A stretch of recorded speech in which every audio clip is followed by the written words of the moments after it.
છે મલ્ટીમીડિયાની અંદર આજે આપણે નવો કોર્સ શરૂ કરવા જઈ રહ્યા છીએ અને એની અંદર આપણે જોવાના છે મલ્ટીમીડિયા ધ કોન્સેપ્ટ. એની અંદર આપણે introduction, multimedia definition and main property of multimedia system, combination of media, use of multimedia, education, entertainment, advertisement, ETC વગેરે. આ બધું આપણે આ ચેપ્ટરની અંદર જોવાના છે. તો જોઈએ આપણે what is multimedia. The world multi and media are combined.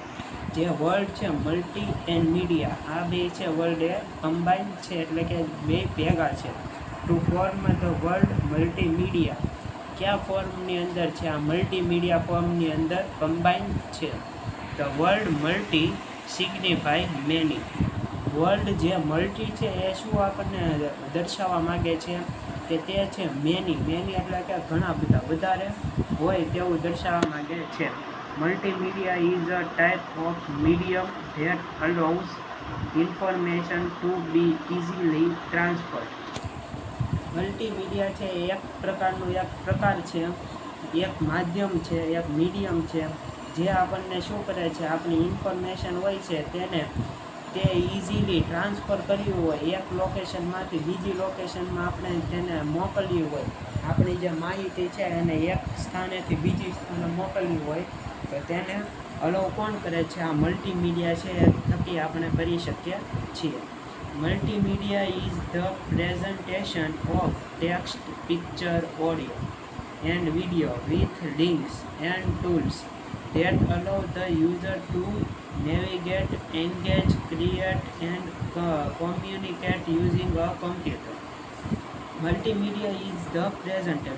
Multimedia છે એ શું આપણને પ્રેઝન્ટ કરે છે? તે આપણને પ્રેઝન્ટ કરે છે ટેક્સ્ટ, પછી એક પિક્ચર હોય એટલે કે ફોટો હોય, ઓડિયો એન્ડ વિડીયો, ઓડિયો હોઈ શકે, મ્યુઝિક તરીકે હોય તમે લઈ શકો છો, અથવા તો કોઈ પણ જાતનો એક વિડીયો હોઈ શકે, વિથ લિંક્સ એ લિંકની સાથે, એન્ડ ટૂલ્સ ધેટ અલાઉઝ અમુક પ્રકારના જુદા પ્રકારના ટૂલ્સ હોય છે that allows the user to navigate. User છે નેવિગેટ કરી શકે છે, એન્ગેજ કરી શકે છે, અથવા તો ક્રિએટ એટલે કે બનાવી શકે છે, અને કોમ્યુનિકેટ એટલે કે તે વાતચીત કરી શકે છે યુઝિંગ અ કમ્પ્યુટરને યુઝ કરીને.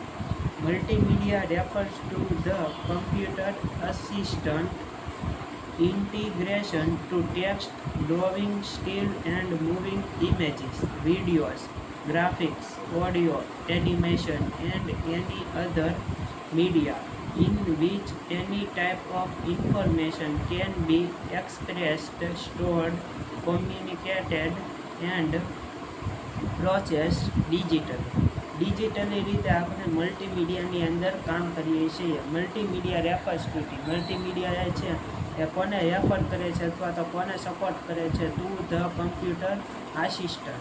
કમ્પ્યુટરનો જે આસિસ્ટન્ટ હોય છે તેને શું કરે છે? ઇન્ટિગ્રેશન ઓફ ટેક્સ્ટની અંદર કંઈ પણ જાતના ઇન્ટિગ્રેશન કરવા હોય, પછી છે ડ્રોવિંગ્સ એટલે કે આપણે કાંઈ પણ જાતની ડ્રો કરતા હોય, આપણે કોઈ પણ જાતનો ફોટો, વિડીયો અથવા તો વિડીયો નહીં પણ ફોટો અથવા તો એવી કોઈ પણ ડિજિટલ ઇમેજને આપણે ડ્રો કરતા હોય, અથવા તો આપણે કાંઈ પણ નવી જાતની ડિઝાઇન કરતા હોય તેને આપણે આની અંદર ગણી શકીએ. સ્ટીલ એન્ડ મૂવિંગ ઇમેજીસ એટલે કે આપણે ઇમેજ અથવા તો વિડીયો છે અથવા તો ગ્રાફિક્સને પણ તમે લઈ શકો કે જેને આપણે એક જગ્યાએથી બીજી જગ્યાએ મૂવ કરતા હોય, એક સ્થાનેથી બીજા સ્થાને તેનું સ્થાન બદલ કરતા હોય. ઓડિયો તમે લઈ શકો, એનિમેશન છે એન્ડ એની અધર મીડિયા. તમે કોઈ પણ એની બીજા આ બધા સિવાયના બીજા તમે મીડિયાને લઈ શકો.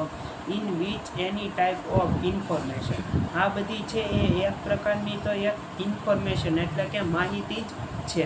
કેન બી એક્સપ્રેસ એટલે કે તેને આપણે એક્સપ્રેસ કરવા માટે અથવા તો સ્ટોર કરવા માટે અથવા તો કોમ્યુનિકેટેડ કરવા માટે એટલે કે એની સાથે વાતચીત કરવા માટે, એને એક સ્થાને કોઈ પણ જગ્યાએ એને સંગ્રહ કરવા માટે, એન્ડ પ્રોસેસ ડિજિટલી. આ બધાનું પ્રોસેસ આપણે કેવી કરવા માટે? ડિજિટલી કરવા માટે આપણે આનો ઉપયોગ કરીએ છીએ.